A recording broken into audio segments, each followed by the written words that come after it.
il a été, depuis qu'il est président, le président des plus riches. D'ailleurs, ça lui colle à la peau, comme le sparadrap du capitaine Haddock.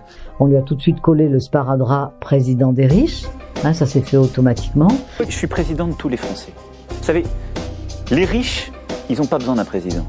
Ils se débrouillent très bien tout seuls. Les possédantes et les possédants que j'ai rencontrés, et les personnes qui ont des fortunes importantes, seraient très contentes de cette phrase. Mais en même temps, il les protège bien. Je pense que c'est sa servilité que le patronat est allé chercher.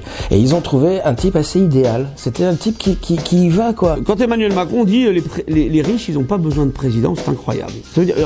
D'ailleurs, ça veut dire quoi? Ils n'ont pas besoin de république non plus, peut-être? Ils n'ont pas besoin de loi, vu qu'ils s'assoient dessus, comme sur l'évasion fiscale. Donc on est au-dessus de tout ça, au-dessus des règles de droit.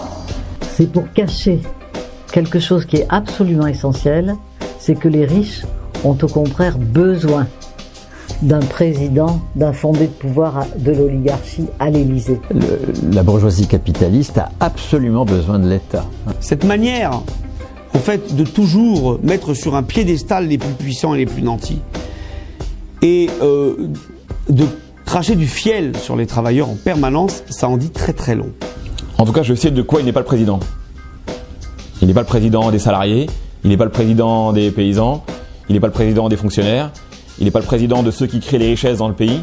Les riches, ça ne veut pas dire grand-chose. Moi, je dirais les capitalistes. Ils ont absolument besoin d'un président et d'un État qui défend leurs intérêts. Les politiques publiques, les marchés publics sont des vaches à lait des groupes capitalistes. Donc, si les riches n'ont pas besoin de président, Macron ne sert à rien, puisqu'il n'est que le président des riches. Dans ce cas-là, il conviendrait qu'il démissionne très vite s'il estime qu'il est totalement inutile.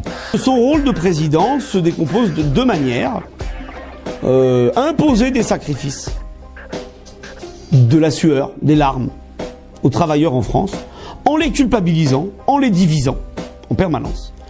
Et finalement, être le larbin, servile et zélé du capital.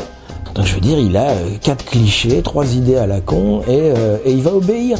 Donc Macron est bien le président des riches, et c'est un petit peu l'inverse de Robin des Bois, puisqu'il a volé aux pauvres pour donner aux riches.